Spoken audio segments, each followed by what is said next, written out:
धार जिले में भारतीय किसान यूनियन ने किसानों की विभिन्न समस्याओं और मांगों को लेकर मुख्यमंत्री के नाम ज्ञापन सौंपा।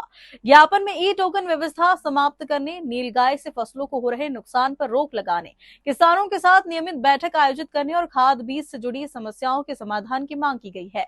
किसानों का कहना है कि यदि उनकी मांगों पर जल्द कार्रवाई नहीं हुई तो वे आगे आंदोलन की राह भी अपना सकते हैं। भारतीय किसान यूनियन के जिला अध्यक्ष राकेश सोलंकी के नेतृत्व में किसानों ने मुख्यमंत्री के नाम ज्ञापन सौंपते हुए कहा कि प्रदेश का अन्नदाता कई समस्याओं से जूझ रहा है।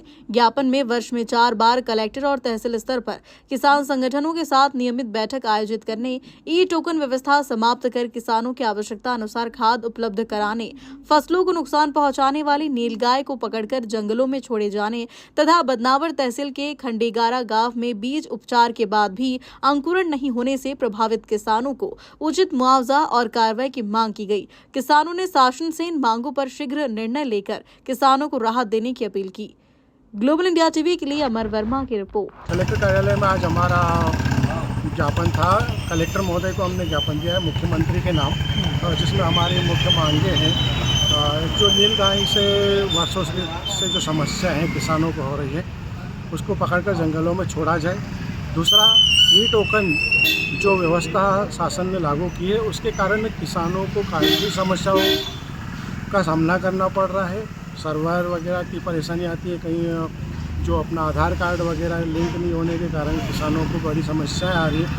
और तो ये ई टोकन को समाप्त किया जाए और जो रकबे के हिसाब से जो खाद मिलना चाहिए किसानों को वो किसानों को खाद दिया जाए। और एक मांग हमने ये रखी है कि शासन और प्रशासन के बीच में किसानों का जो है संवाद हो। हम चाहते हैं कि वर्ष में 4 बार कलेक्टर कार्यालय पर और 4 बार एसडीएम कार्यालय पर किसान संगठनों और किसानों के साथ अधिकारियों के साथ बैठ के मीटिंग करवाई जाए ताकि जो समस्याएं हैं उससे प्रशासन को अवगत करवाया जाए।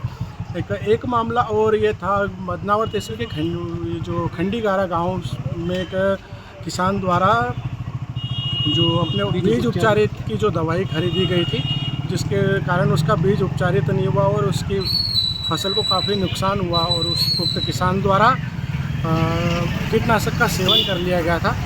फिर वो अभी सुरक्षित हैं, लेकिन इस तरीके की घटनाएं किसानों के साथ घटती रहती है। नकली खाद बीज दवाई पर शासन और प्रशासन का कोई अंकुश नहीं है, जिसके कारण इसकी जो घटनाएं आए दिन सुनने को मिलती है। हम चाहते हैं कि उक्त दुकानदार और संबंधित कंपनी पर सख्त से सख्त कार्रवाई की जाए। हमारी समस्या है धार कृषि अधीक्षक डीडी द्वारा लापरवाही बरती जा रही है। जो कानवन में किसान के साथ में जो घटना घटी है, आज 8 दिन हो गए इस चीज़ को, उसके बावजूद डीडीए साहब ने उस किसानों के खेत पे जाके पंचनामे बनाए, आश्वासन दे रहे हमने कार्रवाई कर दी है। तो डीडीए साहब दिखा रहे कहाँ पर कार्रवाई करी है। व्यापारी के ऊपर एफआईआर कर दिए, कंपनी के ऊपर कर दी। कंपनी अभी भी चालू पीथमपुर में, कंपनी कहाँ बंद करी अभी। हम चाहते हैं उसके ऊपर ताले लगे ना। ऐसी दवाई हमें नहीं चाहिए किसानों के बीच में जो किसानों को नुकसान करती हो। इनके ऊपर तत्काल कार्रवाई की जाए, अन्यथा भारतीय किसान यूनियन टिकट द्वारा उग्र आंदोलन किया जाएगा। इसकी संपूर्ण जवाबदारी शासन प्रशासन की रहेगी।